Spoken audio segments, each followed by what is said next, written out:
일반적으로 사람들은 이미 사망한 사람에 관련된 자료를 구함에 있어서 빠짐없이 구하려고 합니다.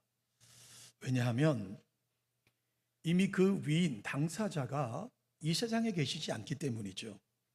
그래서 그 당사자를, 돌아가신 위인을 우리가 판단하는 길은 오직 그에 관련된 자료를 통해서만 그 사람을 파악할 수 있기 때문입니다. 다른 방법이 없습니다.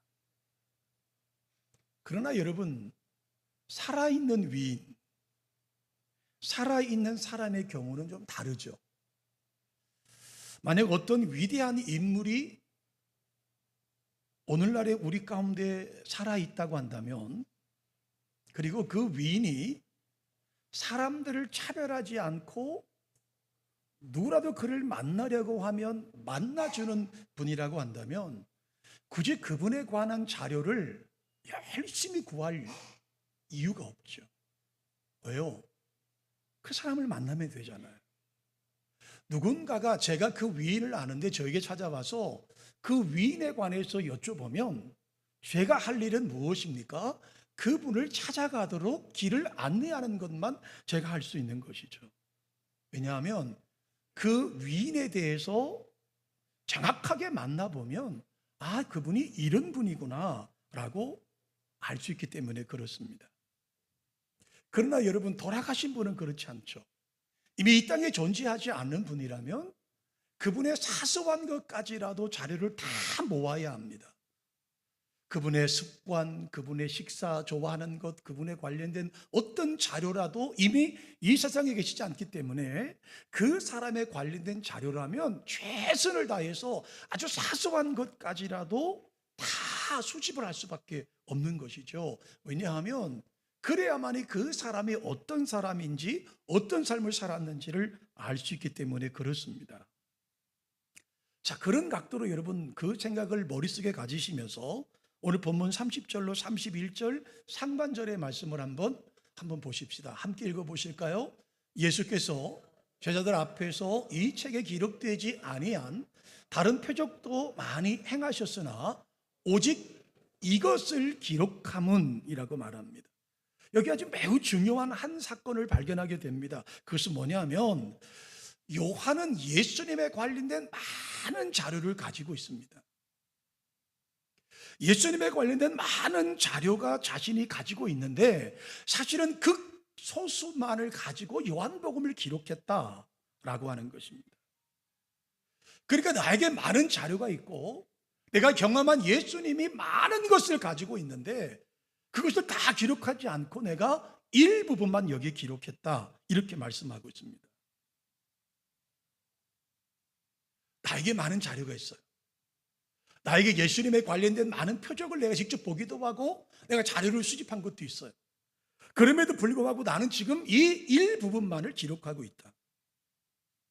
추리고 추려서 내가 이 요한복음에만 예수님에 관련된 기록을 조금 다 기록했다, 이 말이거든요. 여러분, 요한복음 21장 25절에 보면 이 말씀을 다시 한번 반복해서 말씀하고 있습니다. 자, 말씀 한번 띄워주실까요? 자, 말씀해 보시면 이렇게 말씀하고 있죠. 예수께서 행하신 일이 요한복음에 기록된 말씀 외에도 많은데 만일 낱낱이 기록된다면 이 세상이라도 이 기록된 책을 두기에 뭐 한다고요? 부족할 줄 아노라. 예수님께서 행하신 일이 너무나 많아요. 내가 3년 동안 주님을 따라다니면서 보았던 그 예수님의 행적이 오늘 요한복음에 기록한 이 서신서 말고도 너무너무 많아요. 그래서 만약에 그 예수님에 관련된 기록들을 낱낱이 내가 기록하면 이 세상에라도 기록된 책을 두기에 부족할 정도로 자료가 많이 넘치는 거예요. 가지고 있는 모든 자료를 다 활용했더라면 더 좋았겠지만 추리고 추린 극히 일부분의 자료만으로 요한복음을 기록했다. 이것이 오늘 저와 여러분에게 주시는 오늘 본문의 말씀인 거죠. 자, 저는 지난 몇 주간 동안 우리 교회 30년 동안의 삶을 사진으로 정리하고 있습니다. 이제 아마 내일까지 정리가 되면 아마 이번 주 여러분이 교회 오실 때 오늘 올라오시다가 이렇게 맞은편에 작업을 해놓은 것을 보실 거예요. 거기에 30년의 교회 사진이 부착될 겁니다. 총 사진을 세 단락으로 나누는데요. 개척했던 93년 6월 1일부터 2003년 12월까지의 사진 10년치가 보관되고, 또 2004년부터 2013년까지 10년치가 사진이 부착될 것이고, 마지막 2014년부터 2023년 오늘까지 우리 삶이 거기 기록될 거예요. 근데 거기 많은 사진이 저에게 수백 장, 수천 장의 사진이 존재하는데, 붙일 수 있는 그 10년씩 들어가는 사진이 26장입니다. 그러니까 여러분 10년 동안 있었던 교회 역사를 26장밖에 붙일 수가 없어요. 제가 얼마나 고민을 많이 하겠습니까? 저는 이번에 이 30주년의 사진을 준비하면서 본문을 다시 한번 요한의 심정을 이해하게 된 것이죠. 그래서 여러분에게 오늘 이 말씀을 전하는 거예요. 요한에게도 많은 자료가 있어요. 그런데 굳이 요한복음의 1장부터 21장까지밖에 기록하지 못했다라고 하는 사실을 지금 요한은 20장, 오늘 본문에서도 강조하고 있고 21장 25절에도 또 한 번 강조하고 있어요. 나에게는 여러분 많은 자료가 있습니다. 그런데 내가 요것밖에 기록하지 않았습니다. 그 의도가 무엇일까를 찾아보게 되는 것이죠. 저 역시도 저에게 많은 사진이 있습니다. 저는 제가 30년 동안을 이 교회에 있었기 때문에 제가 많은 사진을 가지고 있다고 생각했는데, 얼마 전에 저희 교회에 계시다가 함께 섬기시다가 피치 못하게 큰 교회로 옮기신 집사님 가정에서 저에게 사진을 하나 보내주셨어요. 근데 제가 아무리 봐도 제가 가지고 있는 사진첩에 없는 사진이에요. 여러분이 앉아 계신 이 예배당 처음 기공 예배 드리던 사진이 저에게는 없거든요. 근데 그 가정에서 보내신 사진이 기공 예배 사진이 있는 거예요. 자, 많은 수백 장, 수천 장의 사진 속에서 30년 동안 우리 교회를 이끄신 하나님의 그 사랑과 하나님의 은혜를 그 사진에 집어넣는다는 것이 결코 쉽지 않을 거고, 뿐만 아니라 그것을 보는 분들 입장에서는 섭섭함을 가질 수도 있을지 몰라요. 왜냐하면 여러분 가슴속에 있는 그 중요한 사건이 어쩌면 우리 사진첩의 역사관에 기록되지 않은 모습이 있을 수도 있다고 생각이 들어요. 그럼 왜 요한은 이 이야기를 지금 반복해서 말씀할까? 왜 요한은 내가 많은 자료가 있고 내가 많은 기록물이 있는데 내가 다 기록하지 않고 일부분만을 여러분에게 소개하고 있습니다 라고 하는 이유가 뭘까? 제가 서론에 말씀드린 바로 그 이유가 있는 거죠.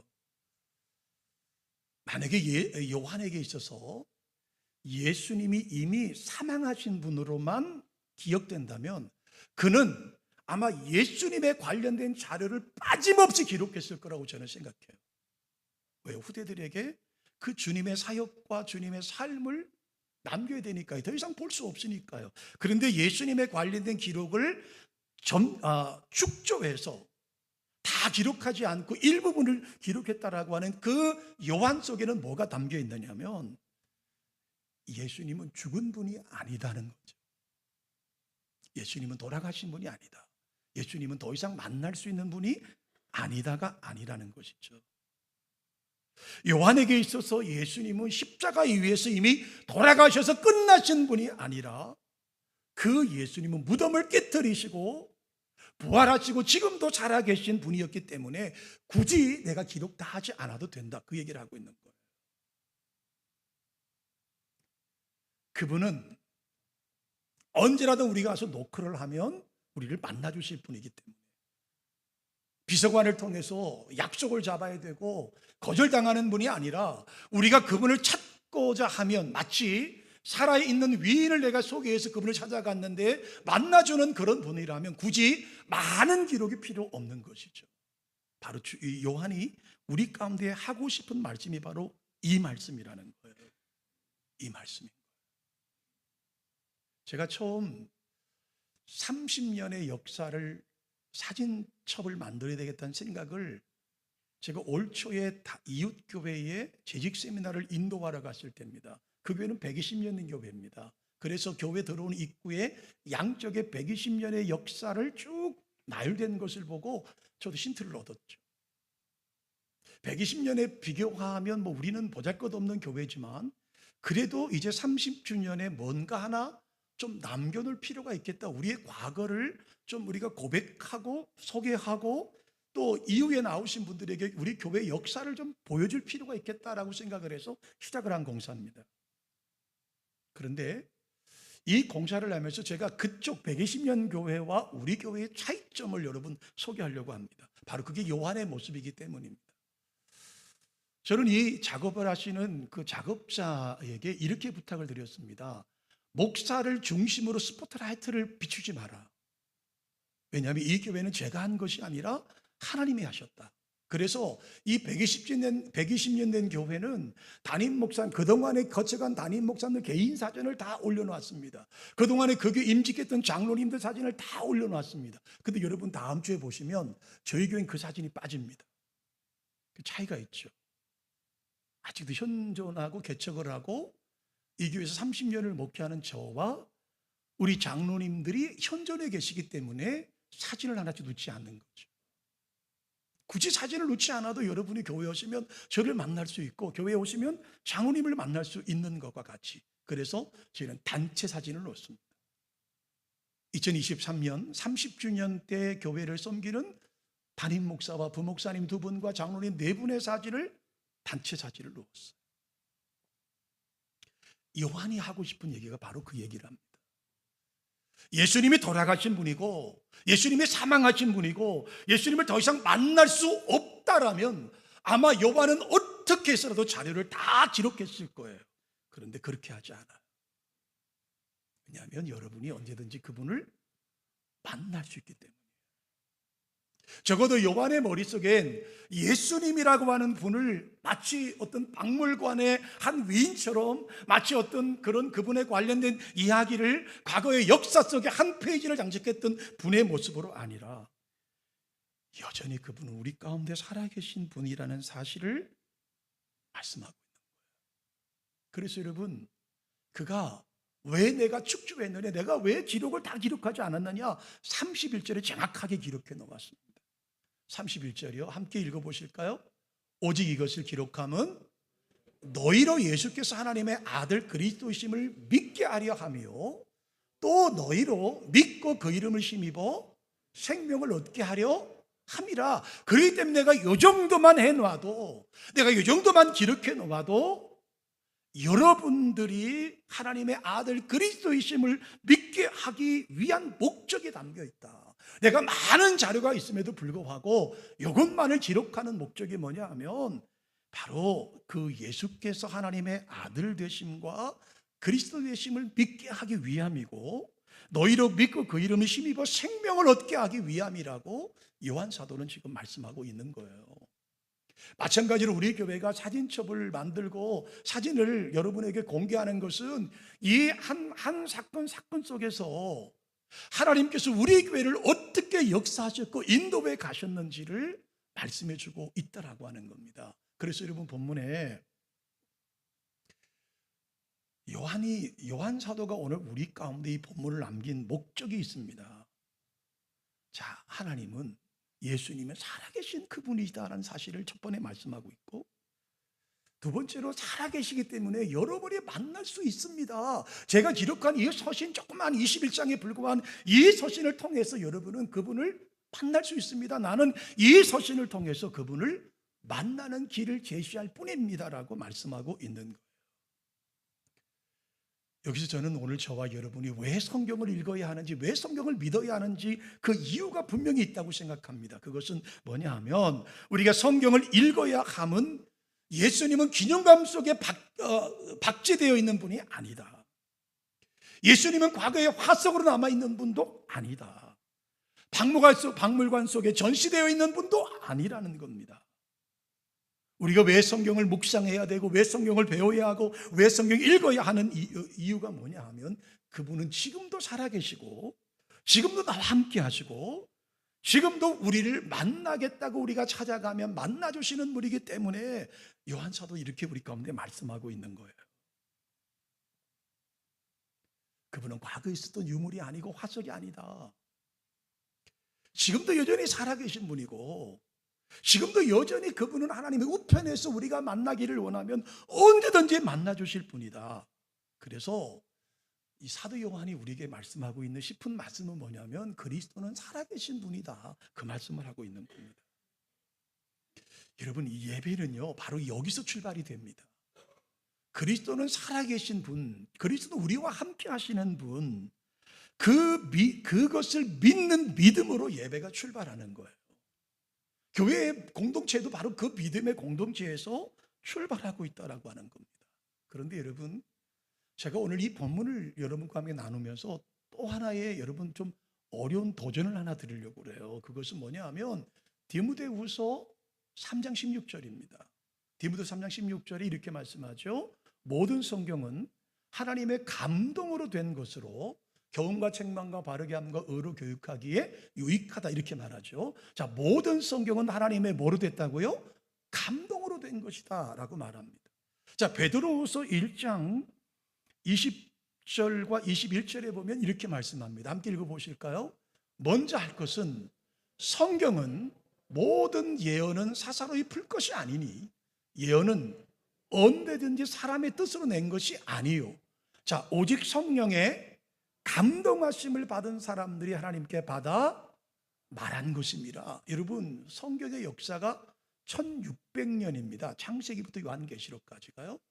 그중에 40여 명의 저자들이 동참을 하는 거예요. 여러분, 이 1600년의 역사 속에 40명의 전혀 다른 시대에 살아가는 사람들이 기록해 놓은 것이 성경이에요. 근데 성경은 디모데전서에서 말씀하는 것처럼 이렇게 말하는 것이죠. 디모데후서 3장 16절 말씀처럼 성경은 하나님의 감동으로 된 것이다. 그리고 베드로후서에도 말씀하는 것처럼 영감을 받은, 하나님의 성령의 감동을 받은 사람들이 기록해 놓은 거라고 말하거든요. 그러면 이 디모데후서와 베드로서를 우리가 보면, 베드로후서를 보면 이게 요한과 대치되는 것처럼 보일 수 있단 말이죠. 무슨 말입니까? 자, 디모데후서에서는 성경은 하나님의 감동으로 기록하는 것이라고 말하는데, 그리고 베드로후서 1장에서도 성령의 하나님의 감동으로 되어진 것이라고, 감동받은 사람이 기록된 것인데, 사도 요한은 특별히 이렇게 말하잖아요. 내가 이것을 기록하면 이렇게 말하잖아요. 그럼 마치 성령의 감동이 아니라 요한이 자기의 어떤 의지에 의해서 기록해 놓았다라고 해석할 수 있기 때문인 것이죠.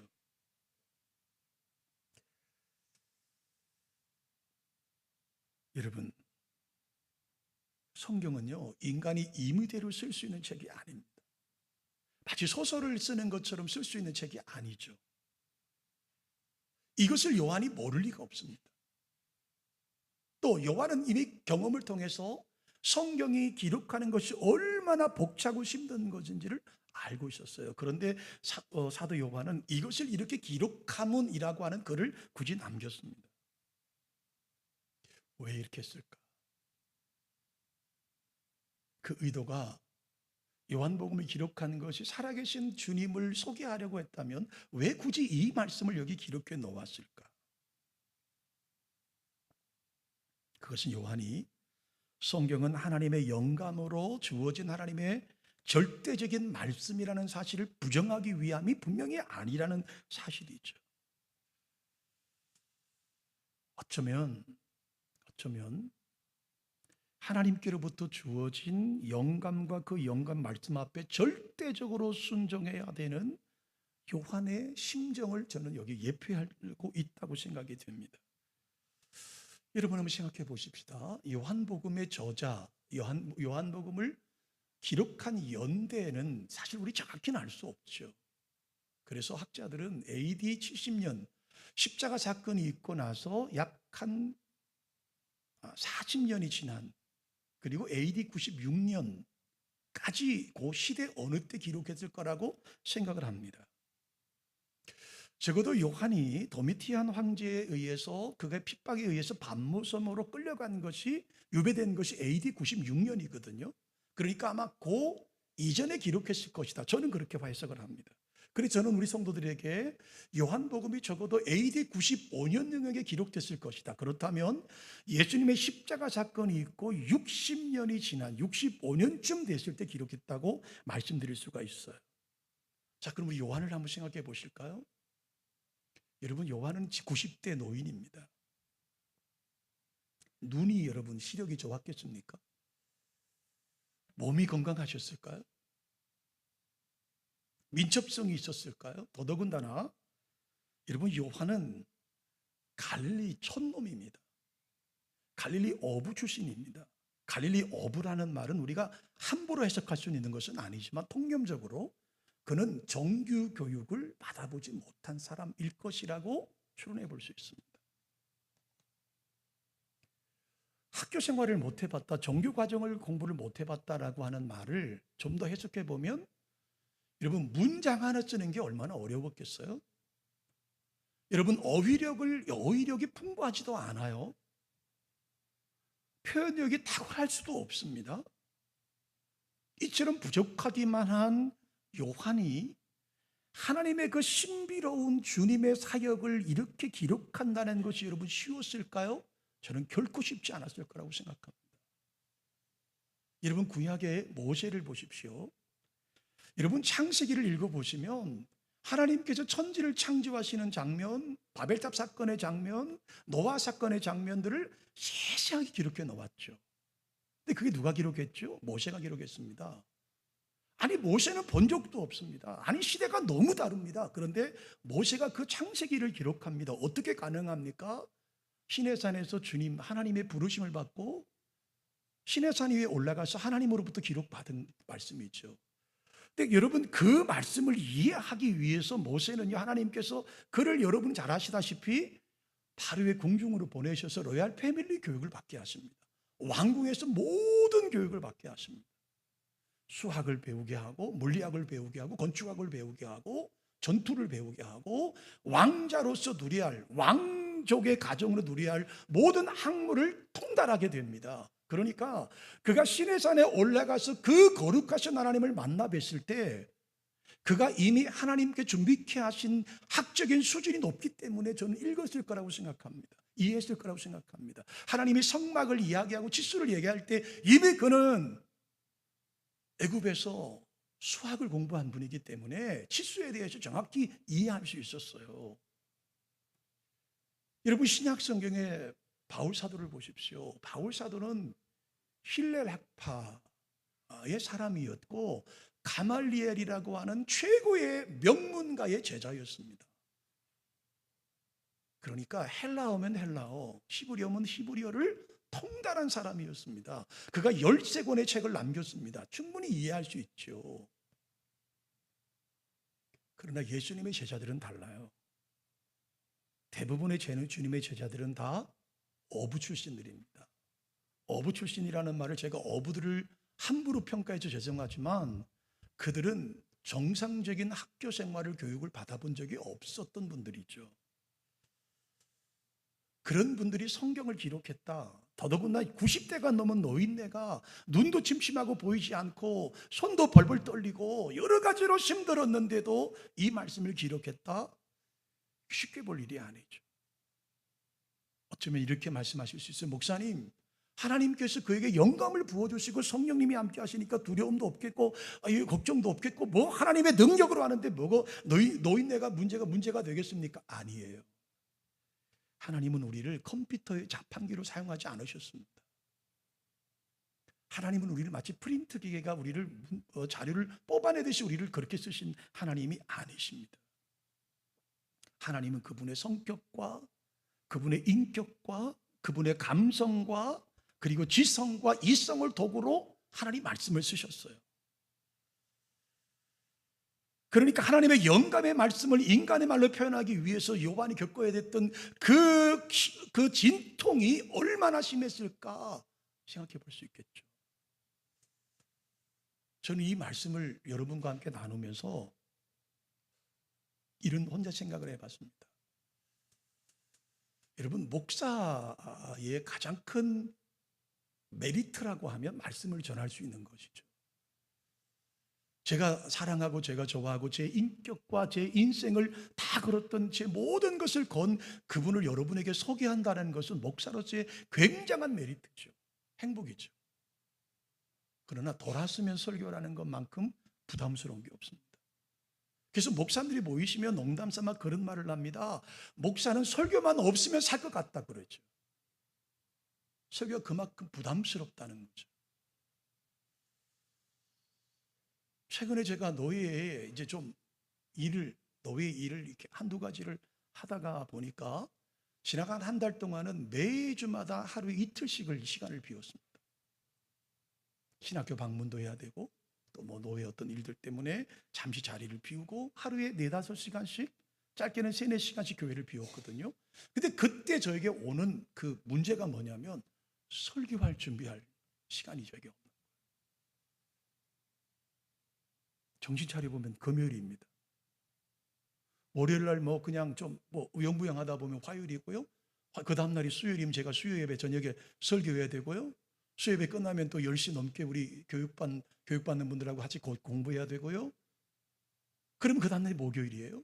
그 다음날 금요일 되면 설교가 완성돼야 되고 설교가 부목사님에게 성경 말씀이 올라가야 되고 토요일 되면 예배 준비를 해야 되니까 제가 얼마 전에 우리 교회 출석하시는 원로 목사님에게 이렇게 물어봤어요. 목사님, 어떻게 총회 일을 하시는 분들은 어떻게 설교 준비하신대요?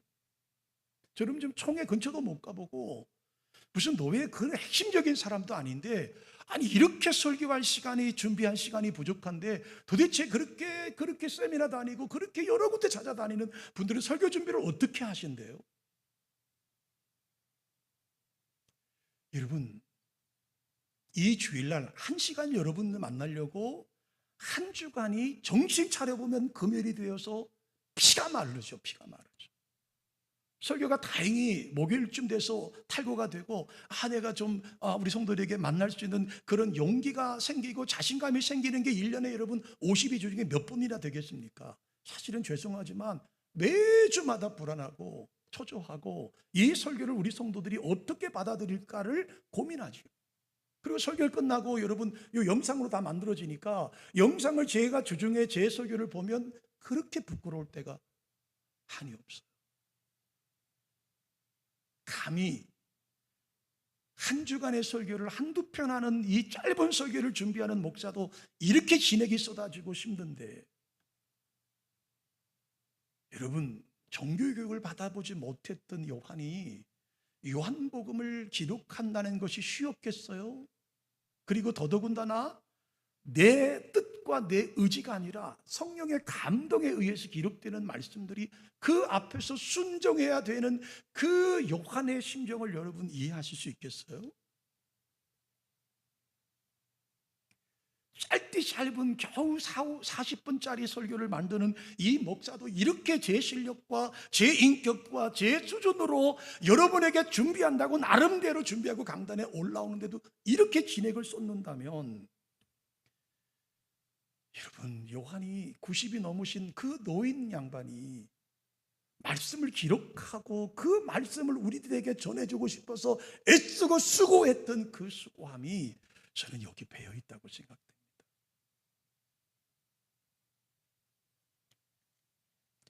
저는 사실 30주년 예배를 준비하면서 행복했습니다. 감사했고요. 비록 뭔가 내세울 만한 것 하나도 없는 목사지만 이 드림교회가 30년 동안을 교회를 지킬 수 있다는 것이 너무 감사했어요. 그렇게 시작했어요. 그런데 여러분 사진을 보는 순간에 제가 얼마나 여러분 힘들었는지 아세요? 저는 30년 전 거를 하나부터 열까지 다 기억합니다. 한 사람 한 사람 사진을 보면서 울기도 하고 웃기도 했습니다. 그런데 제 가슴을 짓누른 게 뭔지 아세요? 30년 동안 그 사진을 추리면서 느꼈던 아픔이 있었어요. 우리 교회 왔다가 떠나신 분들, 제가 목사로서 자격이 부족하고 인하께서 그들을 관리하지 못한 분들이 사진 속에 고스란히 남아 있었어요. 그 고통이 이루 말할 수 없이 제 가슴을 짓눌렀어요. 강단에 올라와서 고백한 것이 하나님 죄송하다고, 부끄럽다고, 저를 용서해달라고. 그리고 떠나간 성도들이 어느 교회 가서든지 상처받지 않고 신앙생활 잘했으면 좋겠다고 끊임없이 2주간을 기도했어요. 한 예쁘게 생긴 여자 집사님이 저에게 카톡이 하나 왔습니다. 목사님, 저 박성미 집사예요. 저 기억하시죠? 그리고 문자가 왔어요. 근데 제가 그 분의 사진을 아무리 봐도 모르겠는 거예요. 그래서 3일을 고민하다가 이거는 요즘 이상하게 오는 돈을 뜯기 위한 보이스피싱인 것 같다. 그래서 차단을 시켜버렸어요. 나가버렸죠. 제가 나가기를 해버렸어요. 3일이 지났는데 그분이 찾아오신 거예요. 자기 친정 아버지 어머니를 모시고 제 사무실로 찾아오셨어요. 죄송합니다. 그분과 10분 정도를 대화를 하는 동안에도 머릿속에 계속 대화는 하지만 이분이 언제 우리 교회 계셨지? 어느 몇 년도에 계셨지? 왜 나가셨지를 아무리 생각해도 생각이 나지 않는 거예요. 그리고 15분 쭉 지날 때 12년 전에 우리 교회 홍역 치를 때 나가신 분이구나. 소위 문제를 일으킨 분의 말만 듣고 저를 나쁜 목사로 평가하고 교회를 옮기셨던 분이죠. 근데 그분이 저하고 상담하면서 이런 얘기를 하셨어요. 목사님, 제가 교회를 떠난 지가 12년 됐는데 최근에 계속 마음속에 한 달 전부터 목사님이 떠오르더라는 겁니다. 가서 사과해야지. 가서 용서를 빌어야지. 그때 내가 죄송했다고 이야기를 해야지. 저는 그 집사님을 돌려보내면서 굉장한 위로를 받았어요. 사랑하는 성도 여러분, 오늘 우리가 여기까지 온 것은 모든 분들의 수고함이 배어 있겠죠. 물론 거기 저도 한 수고를 했을 거예요. 그리고 많은 분들의 헌신이 있었고요. 또 그 헌신했던 분들이 또 피치 못할 교회를 떠나신 분들도 분명히 계셨고요. 제 아내가 제가 너무 괴로워하니까 여보, 그래도 우리 여기까지 왔을 수 있었잖아. 누구의 도움 하나 받지 않고 하나님 은혜로 올 수 있었잖아. 그러면 위로받아야지. 왜 그렇게 가슴 아파하느냐, 왜 괴로워하느냐는 얘기를 하더라고요. 여러분, 저는 요한의 심정을 조금은 알 것 같아요. 제대로 배우지 못하고 제대로 공부 하나 해본 적 없고 제대로 문장을 하나 만들어 본 적도 없고 제대로 무슨 표현력을 제대로 공부해 보지 않았던 그 요한이 예수님을 만나고 후대들에게 지금도 살아계신 그 주님을 소개하기 위해서 90의 노구를 이끌고 그 한 자 한 자 써내려갔던 그 요한의 심정을 제가 여러분에게 어떻게 다 설명할 수 있을까?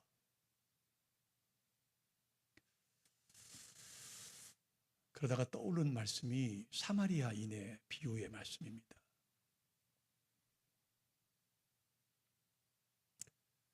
한 사람이 여리고로 내려가다가 강도를 만나죠. 거의 죽게 됐습니다.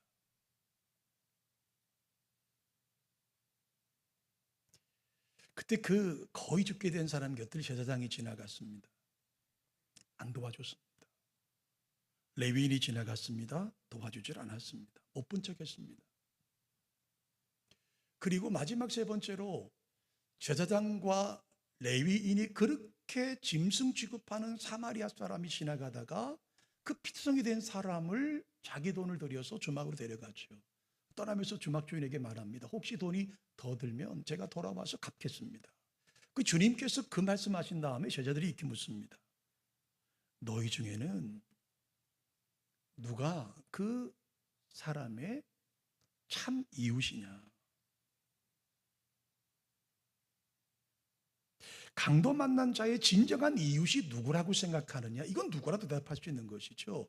그때 제자가 질문합니다. 주님, 자비를 베푼 사람이 참 이웃이죠. 그럼 주님이 그래 잘했다. 그게 정답이다. 이렇게 말씀하지 않아요. 이렇게 말씀합니다. 가서 너도 이와 같이 행해. 주님의 말씀은 아주 간단 명료하죠. 잘했어. 내가 정답을 말했어. 라고 말씀하지 않고 가서 너도 이와 같이 행하라. 라고 말씀합니다. 여러분 성경의 말씀을 자세히 보십시오. 두 가지밖에 없습니다. 하라고 하는 것과 하지 말라고 하는 것이죠. 여러분 하지 말라고 하는 말은 결국 뭐예요? 하라고 하는 말씀에 포함되는 말씀이죠. 마태복음 7장 21절에 주님이 이렇게 말씀합니다. 나더러 주여 주여 하는 자마다 다 천국에 들어가는 것이 아니야. 다만 하늘에 계신 내 아버지 뜻대로 행하는 자라야 들어가는 거야 라고 말씀합니다. 말씀을 정리할까요?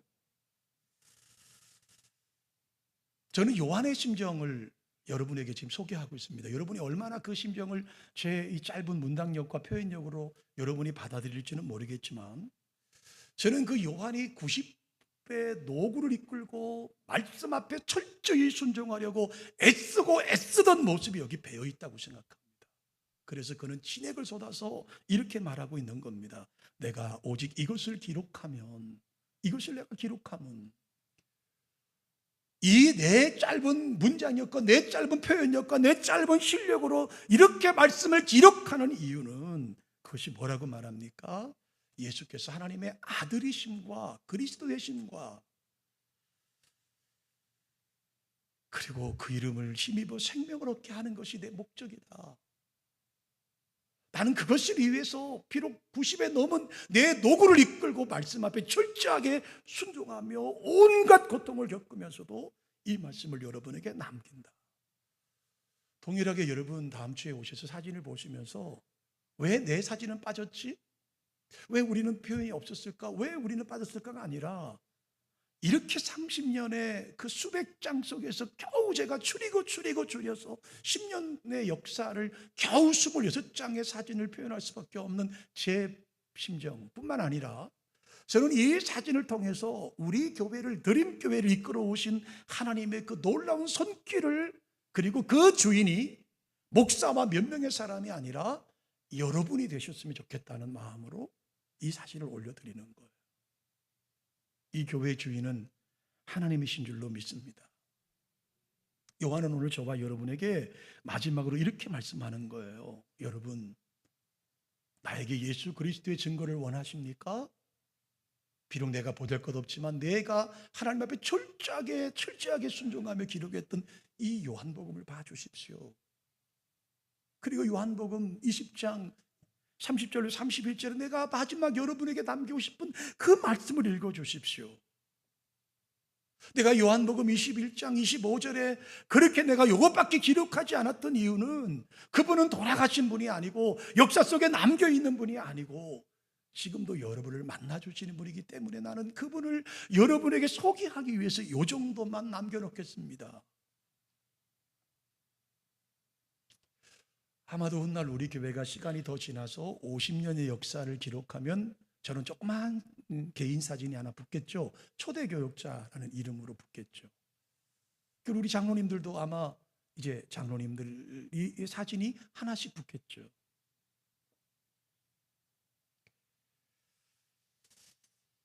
하나님 말씀에 순종하며 살아가십시다. 그분 앞에 온 심을 다해서 순종하며 사실 수 있는 저와 여러분 되시기를 주님의 이름으로 축원합니다.